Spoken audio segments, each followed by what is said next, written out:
कल्पना कीजिए एक ऐसा समय जब सत्य और असत्य के बीच की रेखा धुंधली हो गई थी। जब एक छोटे से गांव में रहने वाले एक युवक को अपनी जिंदगी का सबसे कठिन फैसला लेना पड़ा था। ये कहानी है अर्जुन की, जिसने सिखाया कि सच्चाई सिर्फ एक गुण नहीं बल्कि जीवन की सबसे बड़ी शक्ति है। एक ऐसी शक्ति जो न सिर्फ हमारे चरित्र को आकार देती है बल्कि हमारे आसपास की पूरी दुनिया को भी बदल देती है।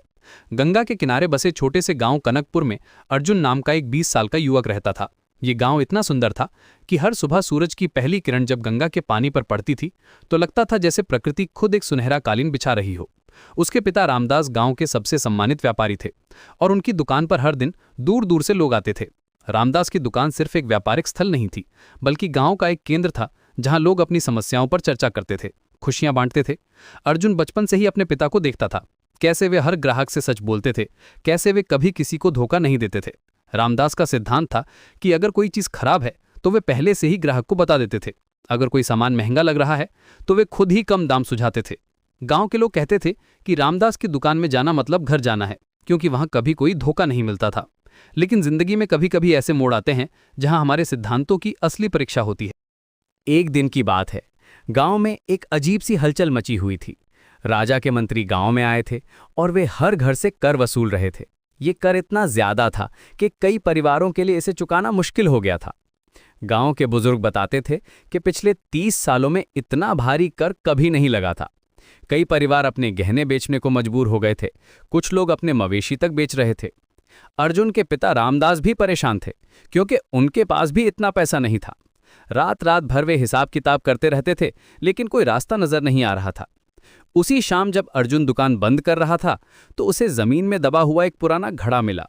दरअसल वह दुकान के पीछे कुछ सफाई कर रहा था जब उसके पैर में कुछ कठोर चीज लगी। खुदाई करने पर उसे ये मिट्टी का घड़ा मिला। जब उसने उसे खोला तो उसकी आंखें चमक उठी।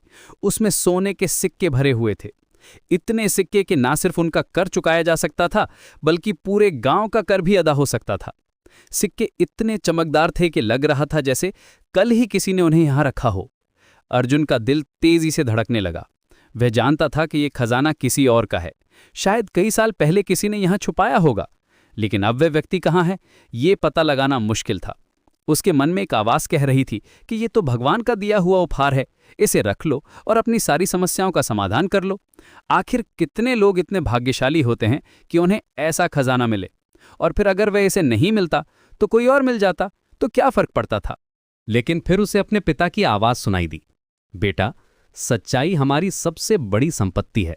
पैसा आता जाता रहता है, लेकिन एक बार सच्चाई खो दी तो वापस नहीं मिलती।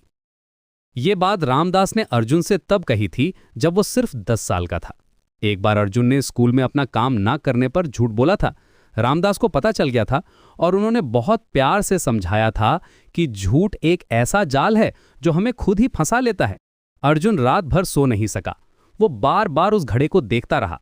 कभी वो सोचता था कि ये पैसा रख लेने में कोई बुराई नहीं है, आखिर असली मालिक का कोई पता ठिकाना तो है नहीं। कभी वो अपने पिता की बातें याद करता था। रात के अंधेरे में वो घड़ा कभी उसे आशा की किरण लगता था, कभी बोझ लगता था। सुबह होते ही वो गांव के बुजुर्गों के पास गया और उन्हें सारी बात बताई।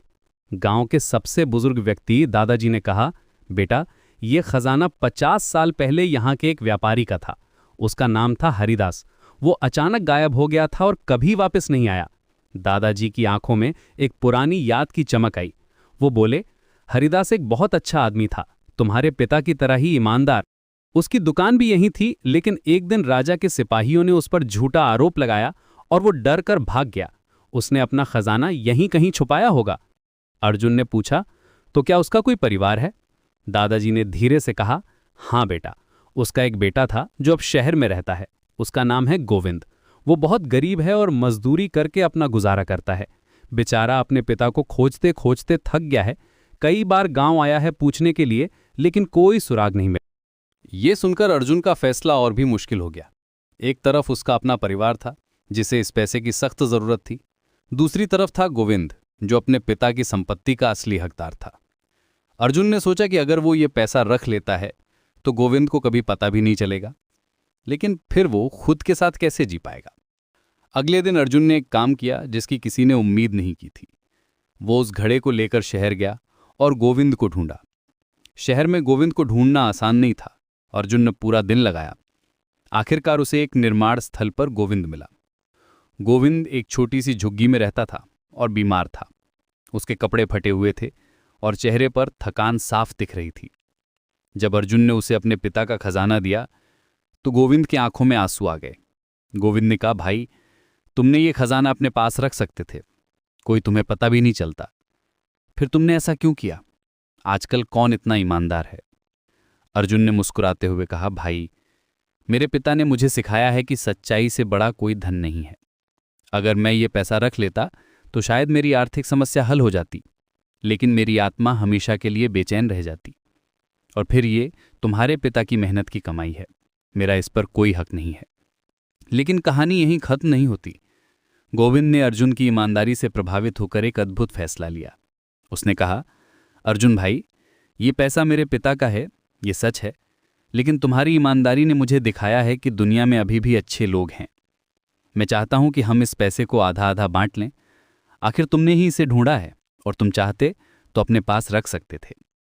अर्जुन ने मना किया, लेकिन गोविंद ने जिद की। वह बोला, भाई, अगर तुम ये पैसा नहीं लोगे तो मैं भी नहीं लूंगा। तुम्हारी ईमानदारी का ये इनाम है। अंत में दोनों ने मिलकर फैसला किया कि वे इस पैसे का इस्तेमाल गांव की भलाई के लिए करेंगे। उन्होंने गांव में एक स्कूल बनवाया, एक अस्पताल खुलवाया और गरीब परिवारों की मदद की।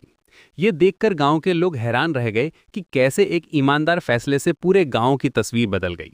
जब राजा को इस घटना के बारे में पता चला तो वह बहुत प्रभावित हुआ। उसने अर्जुन को दरबार में बुलाया और कहा, बेटा, तुम्हारी ईमानदारी ने मुझे सिखाया है कि असली राजा वह नहीं है जिसके पास ताकत है, बल्कि वो है जिसके पास सच्चाई है। तुमने दिखाया है कि चरित्र की असली परीक्षा तब होती है जब कोई देख नहीं रहा हो। राजा ने अर्जुन को अपना सलाहकार बनाया और उसके गांव से सारे कर माफ कर दिए। साल बीतते गए, अर्जुन और गोविंद की दोस्ती गहरी होती गई। उन्होंने मिलकर कई व्यापार शुरू किए, लेकिन हमेशा ईमानदारी के साथ। उनकी दुकानों पर एक बोर्ड लगा था जिस पर लिखा था, यहाँ सिर्फ सच बिकता है। लोग दूर दूर से आते थे क्योंकि वे जानते थे कि यहाँ उन्हें कभी धोखा नहीं मिलेगा। धीरे धीरे उनका व्यापार फैलता गया और वे दोनों समृद्ध हो गए। लेकिन समृद्धि के साथ साथ उनकी विनम्रता भी बढ़ती गई। एक दिन एक युवक उनके पास आया और बोला, मैं आपसे एक सवाल पूछना चाहता हूँ। आपने इतना बड़ा खजाना क्यों वापस किया? क्या आपको कभी पछतावा नहीं हुआ? आजकल तो लोग छोटी छोटी बातों पर झूठ बोलते हैं। अर्जुन ने शांति से जवाब दिया, भाई, पछतावा तो तब होता अगर मैं वो पैसा रख लेता होता। सच्चाई ये है कि जब हम ईमानदारी से काम करते हैं तो भगवान हमें उससे कहीं ज्यादा देता है जितना हम सोच सकते हैं। आज मेरे पास सिर्फ पैसा नहीं है, बल्कि लोगों का प्यार, सम्मान और सबसे बड़ी बात, मन की शांति है। रात को सिर तकिए पर रखकर मैं चैन से सो सकता हूं। गोविंद ने आगे कहा, और ये भी सच है कि अगर अर्जुन भाई ने वो पैसा नहीं लौटाया होता तो आज हमारी ये दोस्ती नहीं होती। कभी कभी हम छोटे फायदे के चक्कर में बड़ी खुशियों को खो देते हैं। ईमानदारी सिर्फ एक नैतिक मूल्य नहीं है, ये एक निवेश है, एक ऐसा निवेश जो हमेशा मुनाफा देता है। वो युवक चला गया, लेकिन उसके चेहरे पर एक अजीब सी चमक थी, जैसे उसे जिंदगी का कोई बड़ा सबक मिल गया हो। बाद में पता चला कि वो युवक भी एक मुश्किल में था और झूठ बोलने के बारे में सोच रहा था। अर्जुन की कहानी सुनकर उसने सच का रास्ता चुना। आज भी कनकपुर गांव में अर्जुन और गोविंद की कहानी सुनाई जाती है। बच्चे इस कहानी को सुनकर सीखते हैं कि ईमानदारी सिर्फ एक अच्छी आदत नहीं है, ये एक ऐसी शक्ति है जो हमारी जिंदगी को बदल सकती है। गांव में एक कहावत प्रचलित हो गई है, जो सच के साथ खड़ा होता है, भगवान उसके साथ खड़ा होता है। और जब भी कोई व्यक्ति किसी मुश्किल में होता है, जब उसे लगता है कि झूठ बोलना आसान है, तो वो अर्जुन की कहानी याद करता है। वो समझ जाता है कि सच्चाई का रास्ता भले ही कठिन हो, लेकिन ये हमेशा खुशियों की मंजिल तक ले जाता है। कई बार लगता है कि झूठ बोलकर हम तुरंत फायदा उठा सकते हैं, लेकिन लंबे समय में ये हमेशा नुकसान ही पहुंचाता है।